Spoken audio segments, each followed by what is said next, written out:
You're such an idiot. Talking about the scenes, it's what we're doing. Come and check it out, it's what we're all about. 561 Music! Welcome to 561 Music. My name's Ben. And I'm not Gavin. I'm Hector. You're not Gavin. Well, it was nice to have Gavin come on the show. I thought it was nice, like, family solidarity. It's nice to have him sit there. It was also your birthday that week, so it must have been nice having Gavin. It was my birthday that day. I know, yeah. And I felt like a real scumbag. You were work. like, hey man, so my parents are in town, and could you take care of the podcast this week? And the whole time I'm thinking in the back of my head, like, damn it, I was going to ask for the night. That was my birthday. Oh, man. But then I figured, you know what? I can celebrate my birthday any day. Your parents aren't exactly here all the time. That was incredibly honorable of you. I don't even know what to say. Thank you so much. And it's fine. As long as I don't celebrate my birthday, I'm not actually getting older, right? Yeah, So, that's exactly how it works. Right. So if I don't celebrate it, I just don't age. Yeah. So it's fine. No, I mean, it seems to be working for you so far. Yeah, man. So stuff's going on. We're making more progress on finally releasing our new song. We're just getting the art together, and then once the art's together, we're going to release it, and then we're also going to make a video too. Yeah. Been working on the video stuff, and that's really coming together. We're going to do it, I think, in a tattoo parlor in Lake Worth, but that's all I'm going to say for now. Yeah. But yeah, very exciting. Yeah, man. And then in other news, 561 Music Festival. Let's talk about that for like 5 seconds real quick.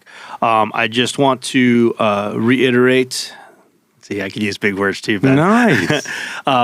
That this Friday is the 20th. So as of the releasing and listening of this podcast, today would be the day, as you're listening to this, that midnight tonight, Friday night, the 20th, will be the cutoff for submitting to the festival. Yeah. So if you have a band, if you have original music, if you play the tambourine, whatever the case may be, submit to the 561 Music Festival. 20 bands will get chosen. I'm going to tell you right now, we've already had about close to 100 submissions. Yeah. So it's actually amazing. But there's very, very high chance that you'll get picked. It's just if you're good and you believe in what you do, you should definitely apply. Yeah, and again, this year we're doing a little bit differently. We're gonna selection by committee kind of thing. Whether you've been on it or not is irrelevant. We're just gonna pick 20 good bands, and we're gonna do it up again this year. Yeah. There are some incredibly huge announcements that we're going to be making beginning of January. That's probably maybe second week of January. We're going to be announcing the bands about the second week of January, and along with the bands, we're going to be announcing just huge information about the. Usually, I don't approve with announcements, but this one deserves an announcement. This one is this one deserves an announcement. You're going to want to be listening for this second week of January. I promise you, this is going to be huge. This is going to put 561 Music on the map. Everyone send 561 Music good vibes. Good vibes, Good vibes for stuff to happen. Because if this goes well, then it'll be a wonderful thing. So we have Kairo Reef with us today. Yes. How's it going? How you guys doing? Good. Thank you for having me on. Absolutely. Oh, it's our pleasure. Yes. So you make like reggae and do you have like other genres that's mixed up into your music, or is it mostly reggae? It's mostly reggae, yeah. I mean, cool. I think that, having a different culture than where reggae comes from in Jamaica, I think there's a different kind of spin on it, but it's still the basic, I'm not reinventing anything. I'm just playing reggae, inspired by roots. Nice. I love reggae. Yeah, man. I have a reggae and kind of early ska band myself. I enjoy that kind of music very much. Cool, man. So how did you find yourself getting into music at the beginning? Like, how long have you been playing, and what was it that inspired you to do it? Yeah, I mean, I picked up the guitar, like, I was, like, probably, like, 15, and just kind of never really, I took, like, a couple lessons, and, I was, like, bored by it, though, you know what I mean? Yeah. Like, I couldn't sit still through them, and I just kind of always wanted to learn how to, like, play a tune or something, and so I think, like, I've played for so long, but my, my skill level on the guitar is not, where you would think somebody, probably musically trained at for as long as I've been playing. Yeah, well, even just being able to bang some chords out is all you really need, just so that you can write the songs. Yeah, exactly.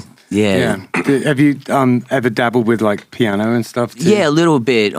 Because really, when I was in high school, I tried to form like a reggae band, and we played a little bit, a couple shows, and but then as you kind of get older, it was kind of like there's that age where it's kind of like hard to find people, Yeah, it does get harder. Yeah, it gets harder, man, and so I thought like with learning how to kind of do stuff on the computer, you don't have to like rely on anybody else really. You can.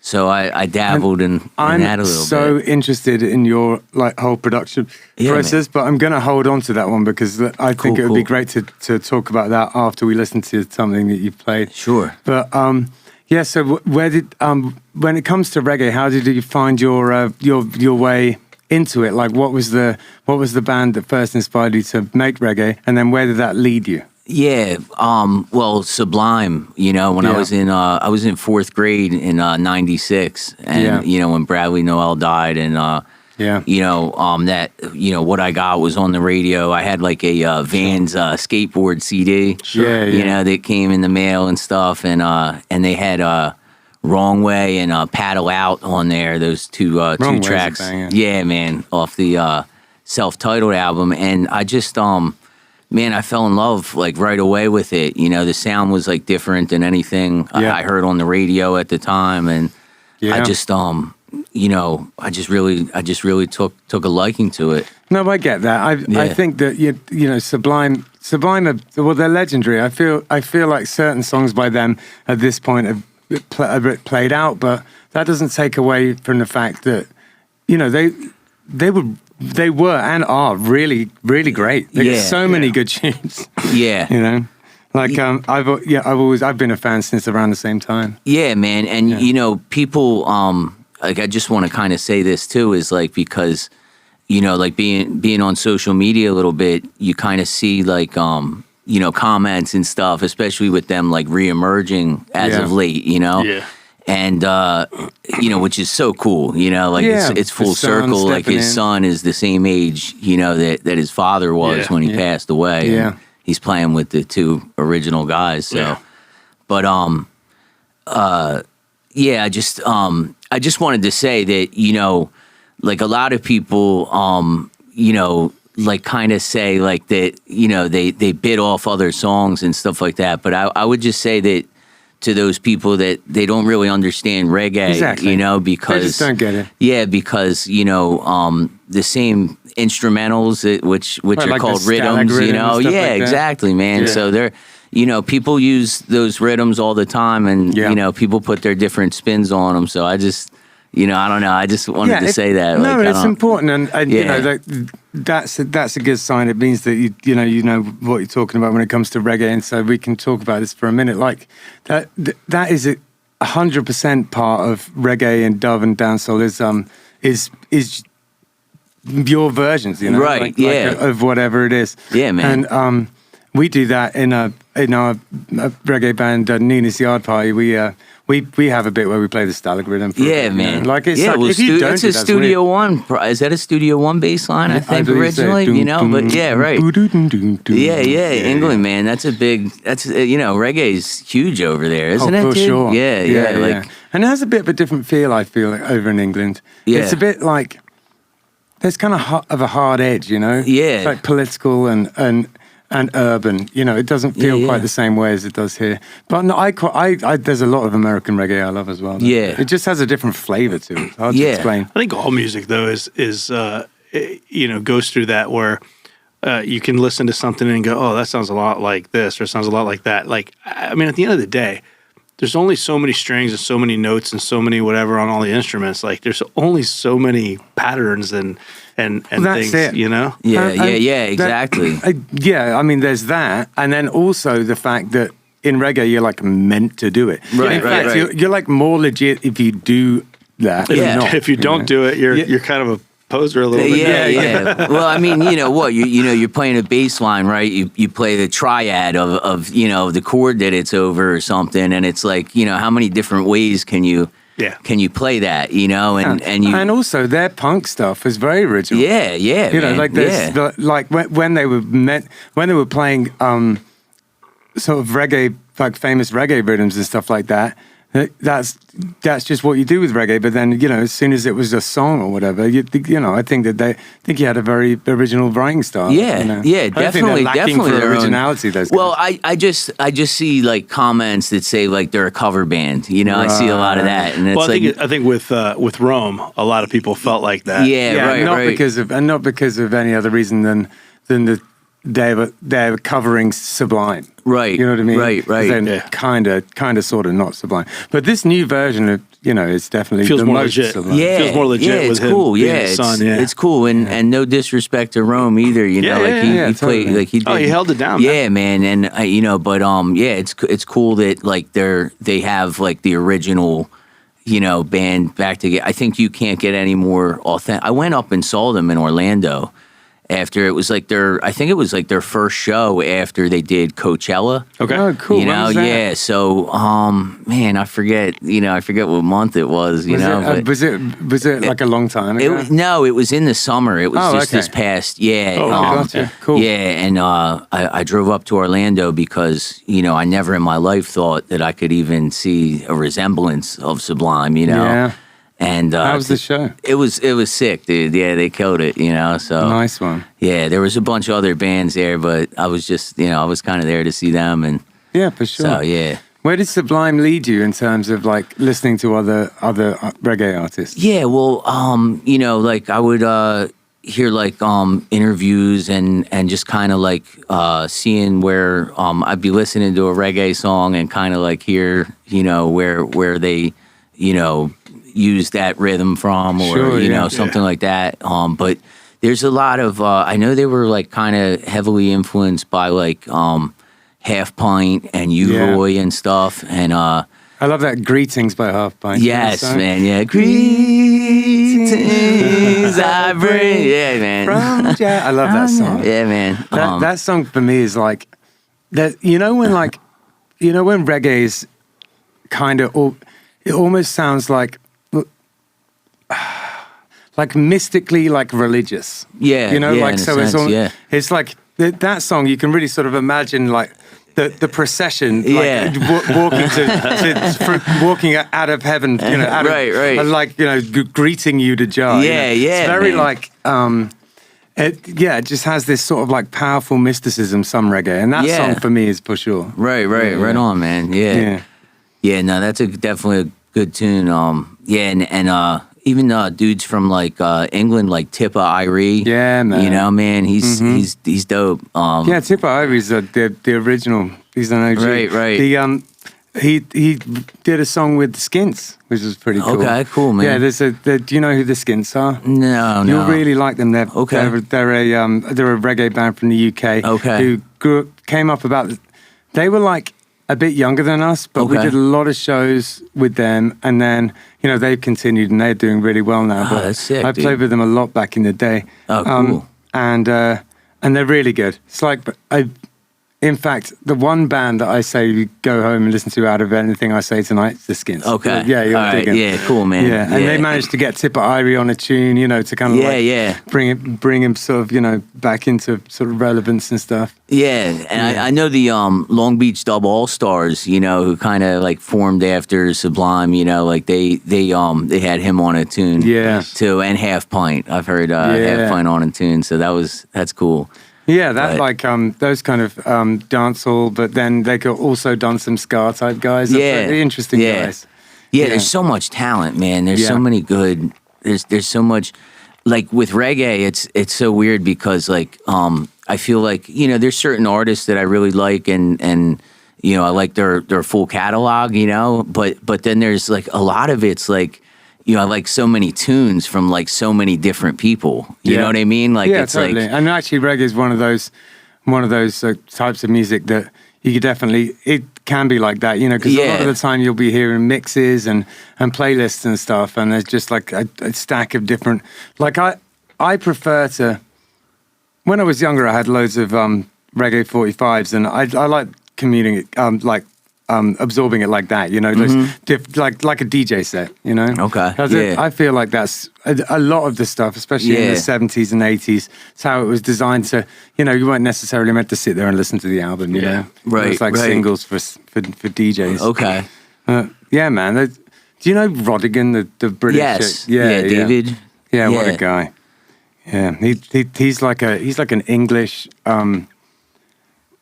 reggae DJ, and he goes out to Jamaica, and they all love him. They're so nice to him. He has these amazing, like, he's this funny little sort of white, sort of unassuming man, but he just has everyone going bananas. There's dudes, man. There's this dude, Cheshire Cat. Yeah, you know, man. He's like, I don't know like what he's done like performing wise. I mean, as far as recording, I mean, but I just kind of discovered him on Instagram, you know. But he's like, man, you wouldn't think. I think he's just British, and he speaks like patois or something, you know, because he's just like, man, like they, you know, if you speak that or you know that language, like it fits so well into reggae. Yeah, for sure. You know, I found that that when I record reggae, I'll only say something in patois if there's no other way of like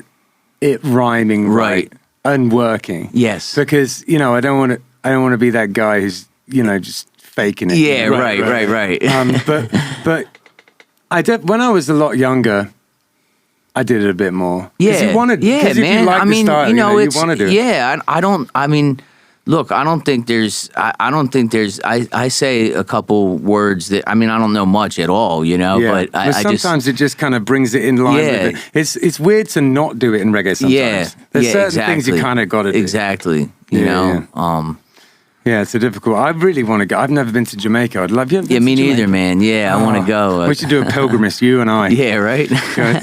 I'd love to go there with someone who was from there, so that you know, like we could actually like not just stay in like a resort, but actually go into the mountains. Yeah, right. See where these people stayed at, and you know, and from my understanding, you know, I don't think it's that big, you know. So it's like a lot of these legends, you know, like. You know, people know, like, you know, because they've worked with the right. It's like not a big place. Yeah, Have you been there?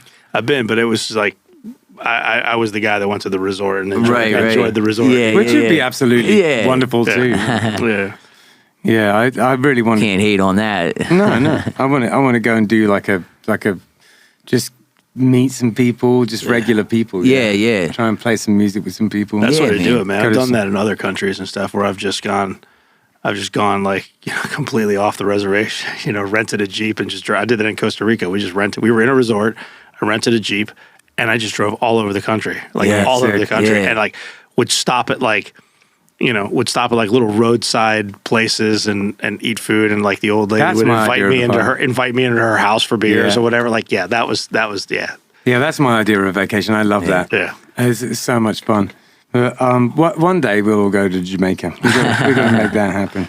I feel like, but if you really, really love reggae and you know a lot about the history of it, I mean, there's quite a lot of people over the years that, like, you know, UK people and American people these days. But you know, obviously the root, the heart, the beating heart of reggae is Jamaica. Yeah, so for sure. I'll get over there one day. There's, I mean. You know, and I mean, I'm still learning so much too, because you know it's not really that big here. You know what I mean? Like it's got its place, but it it's ebbs and flows. There's that kind of like American reggae that almost sounds like soft rock is pretty big these days. Yeah, and there's some okay stuff. And I'm not trying to hate on anyone who does that either. It's just a very different thing. It is, and I don't. You know, it's funny because like I'm not kind of sure what category I fit myself into because, you know, they just I think it's just expanded. Like they call it, you know, Cali reggae. You know, it's kind of that, you know, the term for, you know, for like mostly white dudes playing reggae. You know what I mean? Sure. With kind of like drum machine-y type sounding drums, but then it also has like a rock sensibility as well. Yeah, and there's a different I'm kind of surprised what fits into Cali reggae, Sure. you know, or what's considered at times. Do you know Joey Calderea? Yeah. Well, I don't know him personally, but I just I met him on Instagram, you know, and stuff. And He's a good guy. Yeah, he seems real he's cool, doing man. real well. Yeah, dude. I see him all over on there posting different things, and He he's really cool, works man. hard, man. I talked to him a little bit on there, so he's a cool dude. Yeah, wicked. Yeah. So, who are some of the people from around here who play reggae that you might have played with or know, or just? Yeah, well, the Drifting Roots. I haven't played with them, but I met their bass player Zion, and we connected, and I went to their. They had a show up at Terra Firmata there in Stewart, you know, and I went up there and met those guys, and they were real cool to me. And Nice. Yeah, especially for just, you know, like just starting out, like, you know, I feel like, you know, like, I don't know, everybody works hard and pays their dues. And I feel like that when you do that, you don't want like somebody else to kind of skip that part, you know, or skip.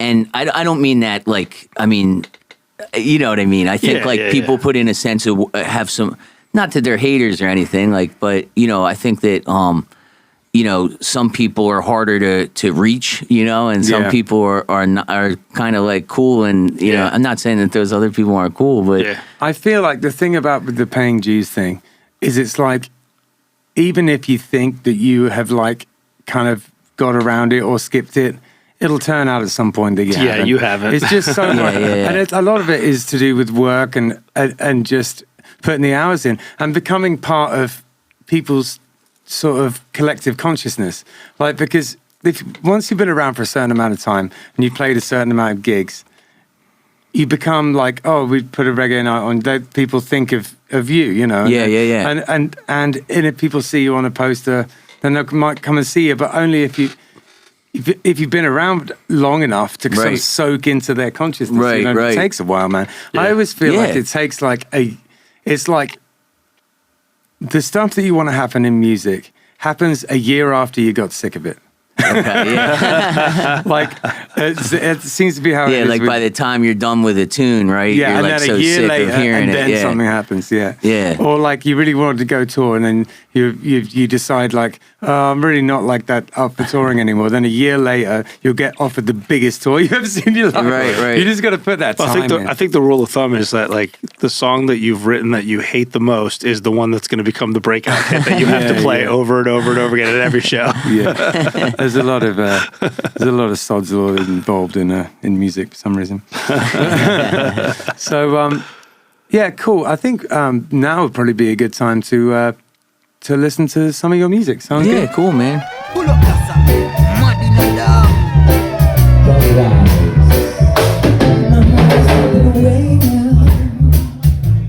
To another place now. My mind is slipping away now. To another place now. Yeah. I see you in my dreams tonight.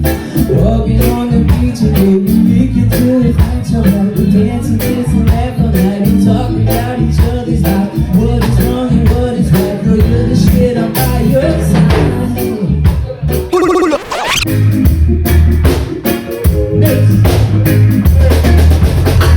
Come on, honey, people move along. If it's business, you better mind your own. Where there's a brown shirts, I got you know the song.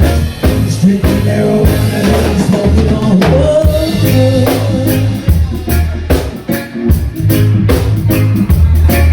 When I kiss and caress, you call me Mr. Romantic. Mr. Romantic. And when I take off her dress, she call me Mr. Romantic. Mr.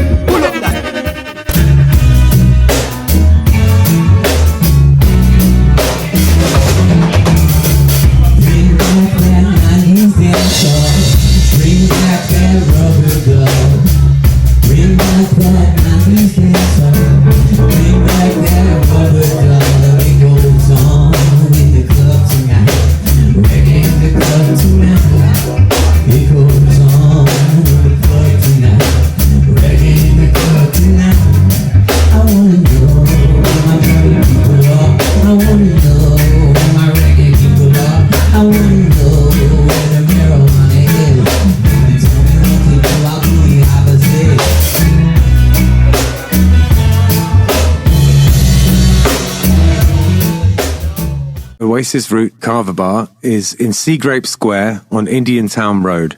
And it is a Kava bar. If you don't know anything about Kava, it's a Polynesian root that you grind up and you mix with water. And it has been in Polynesia for potentially thousands of years. It's an old thing that they used for kind of ceremonial and also sort of leisure purposes. It's meant to be something where, that brings people together. You will take a shell of kava and chink them together and say bula and have it together like that. It's meant to be something to bring people together.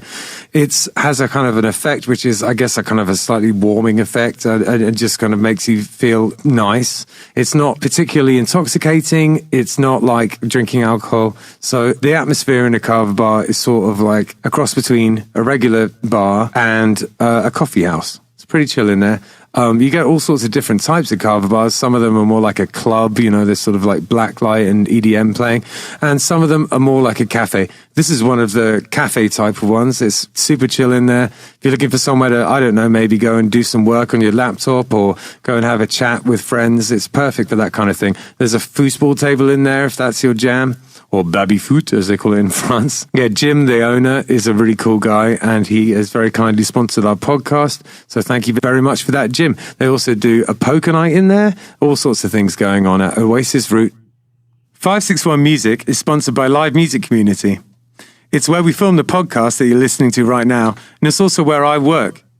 Gavin, Hector's son, was a student here for a long time, and in many ways, he's the musician he is today because of the teachers at Live Music Community. We taught him not only about his instrument, but also about being in a band, and his band, Unemployed Youth, accomplished a lot of goals, mostly band etiquette, how to work together, and all of the nitty-gritty that goes into being in a band on a day-to-day basis. The student signs up for lessons, learns their instrument, joins a real band, and decides the direction it goes in. And we can take people from very young age, 6 or 7 years old, all the way up to 80. There's no age limit here. We've run an adult program for people who want to be in a band as adults, but really the main focus is on the kids and getting them playing together and in bands. We are also a studio, a live stream venue. We can record audio or video. The Killbillies live album, Warts and All, was recorded here. It was recorded during a live stream that we did during COVID.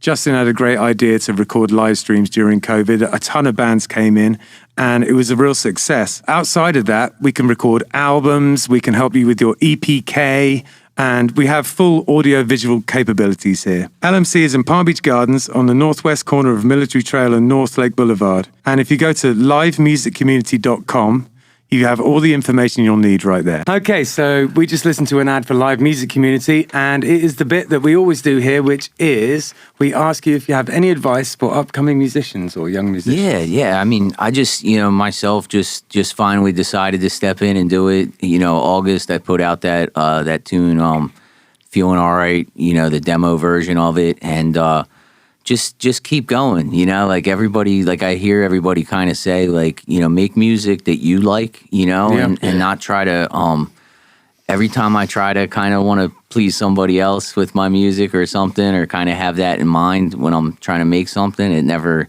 turns out. So just, it's hard enough doing it from your heart. If you do it with no passion behind it, it's 10 times harder even. Yeah, man. Like you just got to believe in yourself, like everybody says, like if you think your shit's good, man, just do it, and just, put it out there. I totally agree with that. Yeah.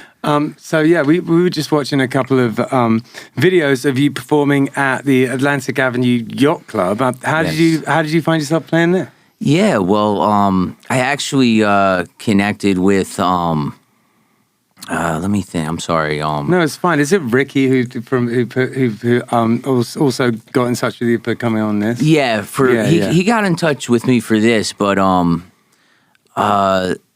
from the Holidays. Oh, yeah. Okay, I'm forgetting his name right now. I'm sorry. I connected with him, and he needed an opener, so I got to go play and. Was it all reggae bands that day? Yeah. Reggae. There was like a rap band kind of that was pretty cool. Yeah. That all kind of goes together. Yeah, that works. Yeah. That's cool. Was it one of the ones that Ricky put on, or was it just a separate thing? I think it was that they put on where Those they do brunches. that. It was a I think it was a Sunday evening. Yeah. Or no, I'm sorry. It was a Friday evening. Okay. Friday evening. All right. So I think he I'm was not doing sure. like some. Yeah, Holden probably booked that or something. Okay, Yeah. gotcha. Yeah. Well, that's I'm sorry. cool. Yeah. No, that's all right. So when you played something like that, Yeah. obviously you got to put a band together. How did you? Yeah.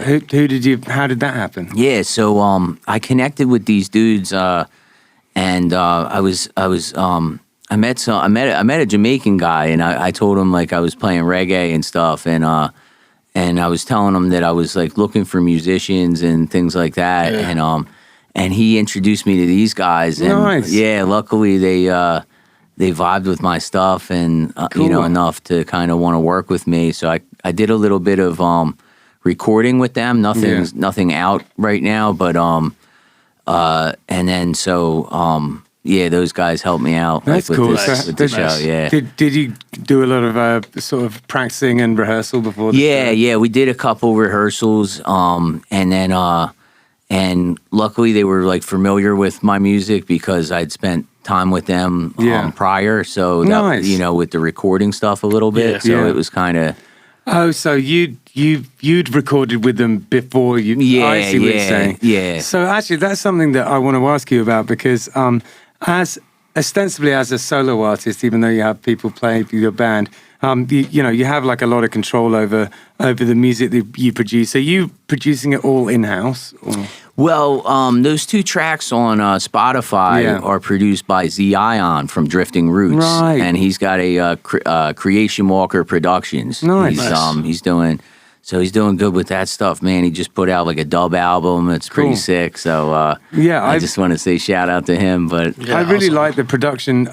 It has this kind of has this sort of like 80s, like almost like lovers rock kind of 80s vibe, you know? So I came up with he mixed and mastered it essentially, and put the little kind of things that make it sound good. But as far as the arrangement and everything like that, just like a one drop bass line kind of, and that's those like that lovers rock is all this stuff I really like. Totally. Yeah. No, there's like Gregory Isaacs. and Yeah, stuff Gregory like that. Isaacs. Yeah, he's probably my favorite. you know? Wicked man. Yeah, me too. I like Yeah, it. man.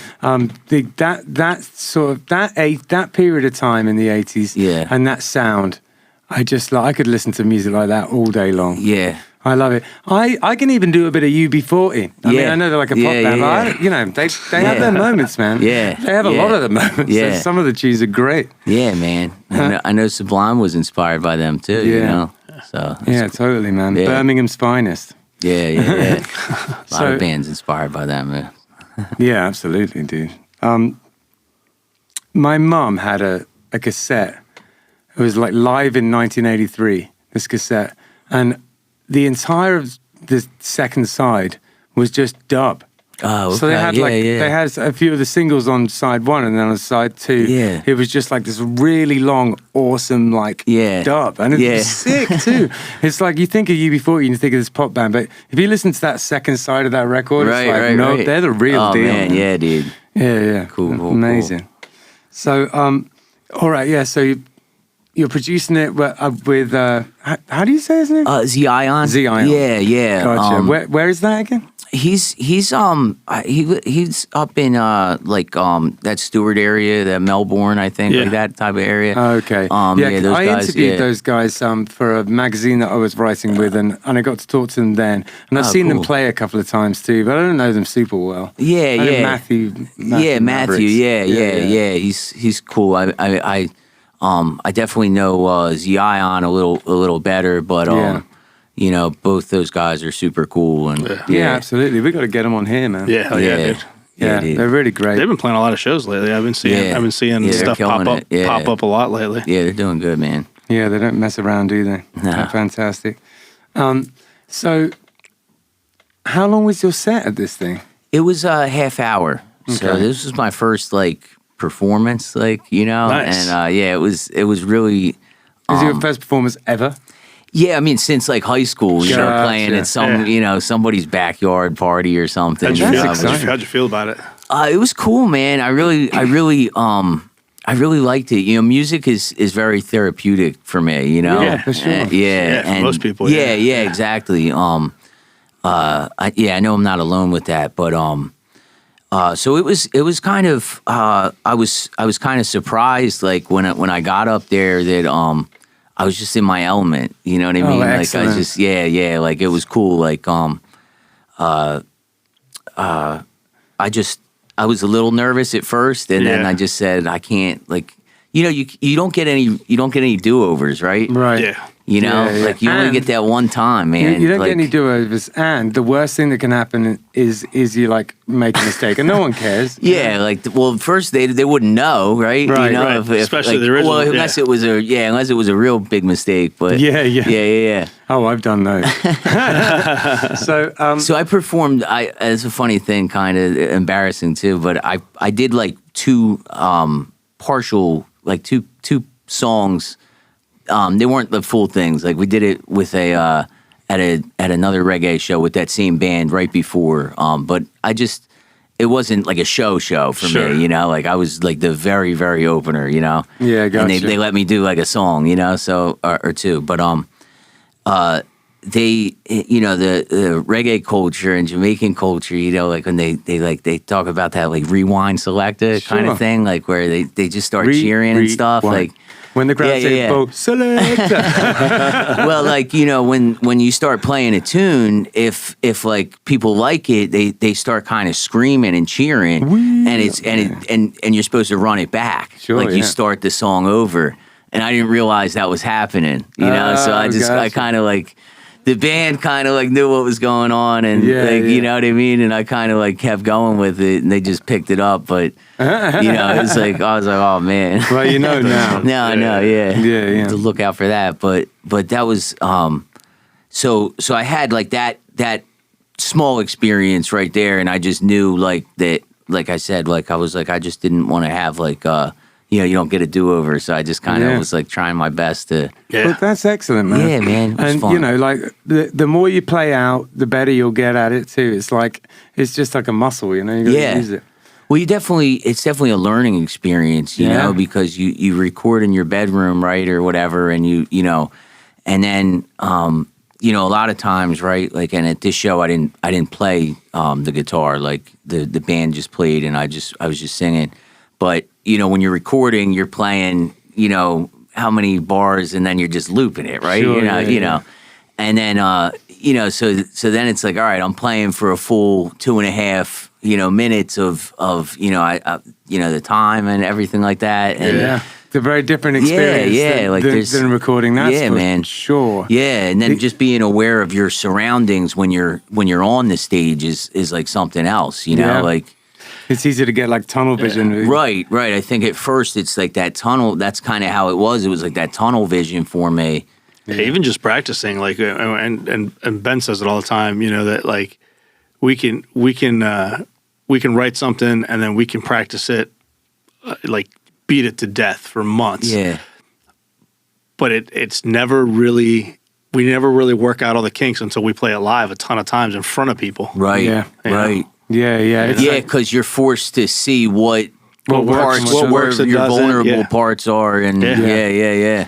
Exactly. Yep. And, you know, I have released music that I didn't play live, but I much prefer to have played it live first. Yeah. It just has it changes, you know, Right, usually right. for the better. Right. Yeah. The Yeah. what are you writing lyrics about? Like, could you pick a song or two and just talk to me about Yeah, the sure, lyric man. decisions? Yeah, it's just the lyrics. You know, if like there's no like deep meaning in a lot of the tunes I write. You know Just what I mean? giving you It's just- a mood. yeah, like an man. idea Yeah, of the- yeah. I go for a vibe. You know, Yeah. I go for a feeling, and a lot of times, you know, I heard somebody else say this, and this kind of helped me with my writing process too. Is just sometimes I think it was Rick Rubin or something talking about it, but he was just saying like sometimes it's just like a phrase or just Yeah. a word Yeah. that fits, like you know what I mean, and it doesn't.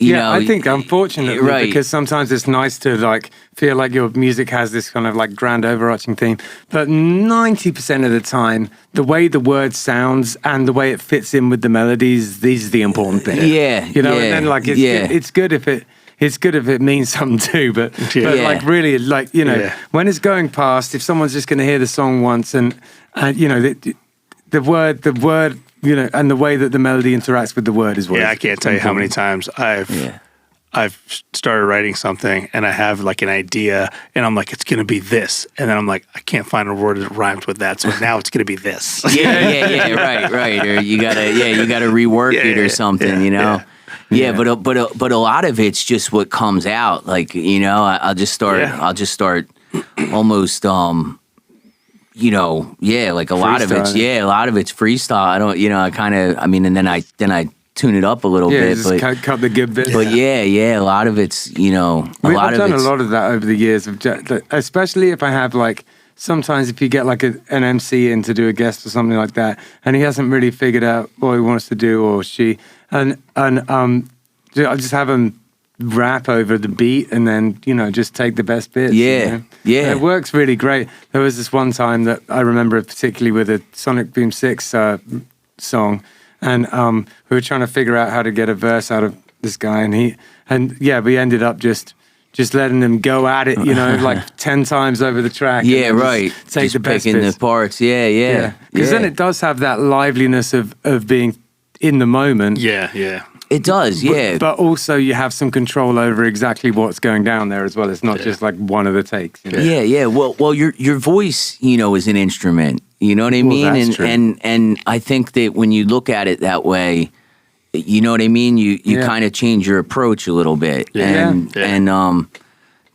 so a lot of it's for me, I've always liked really like happy, good songs. Like, I've always like, my tunes are really simple, but I think that there's a place for simple music, Absolutely. Yeah. Absolutely. And so the part of me that is a musician likes to, or wants to try to maybe see what I can do to complicate it or try to, and every time I do that, like, I just think like, man, I guess, I know what you mean. Like the for me, that I'm doing has a similar thing. I just kept the songs just to the nugget, to the core, right. Just keep it simple, man. And that's like, and for me that is my sound.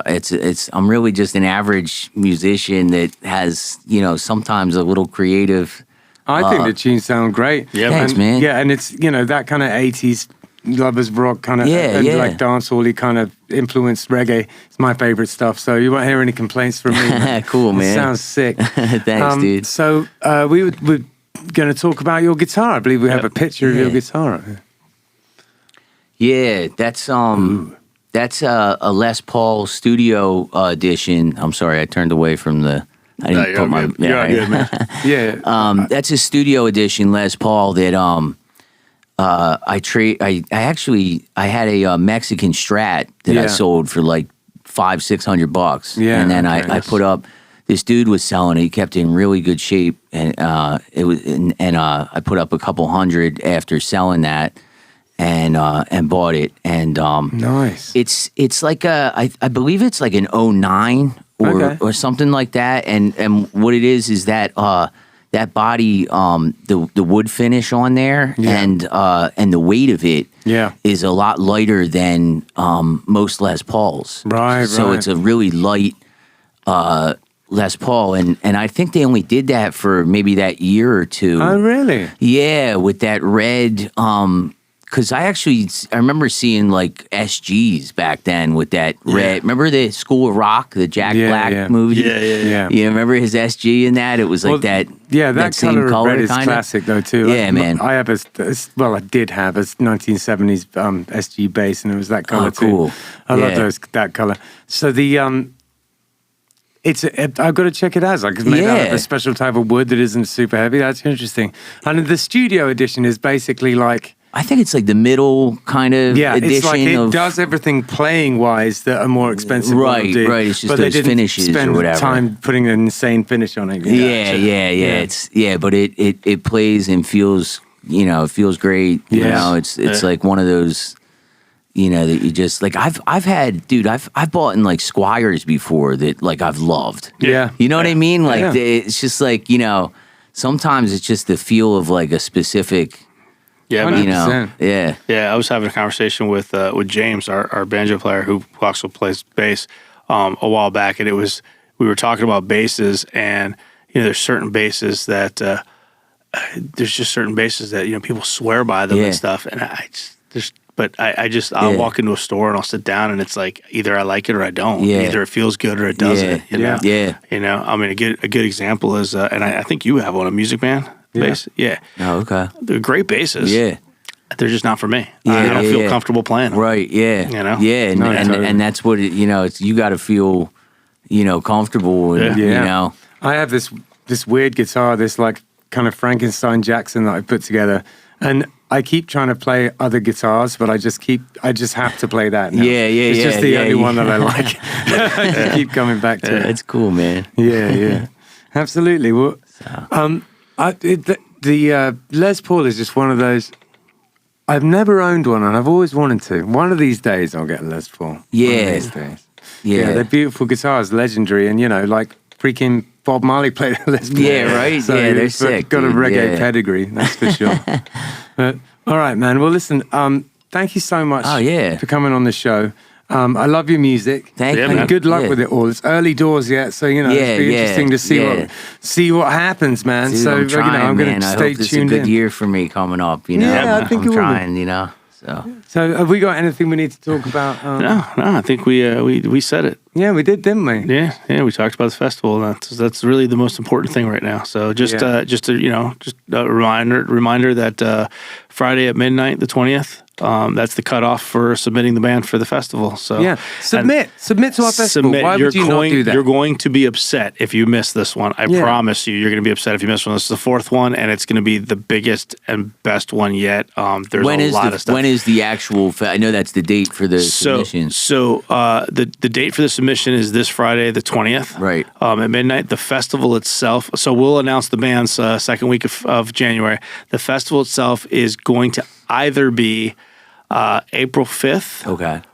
or May 3rd, and there's reasons for that, and we just have to lock it in with the venue, with the venues and everything. Yeah, I just want, I might submit something, man. yeah, You should. yeah, dude. do it, Should, man. do it, Yeah, man. yeah, Yeah, absolutely. do it. Nice one. Yeah. Yeah, man. Thanks, Nice to meet you, man. Yeah, nice to meet you guys. Thank you so Sweet. much. That was fun. Cool. See you all next week.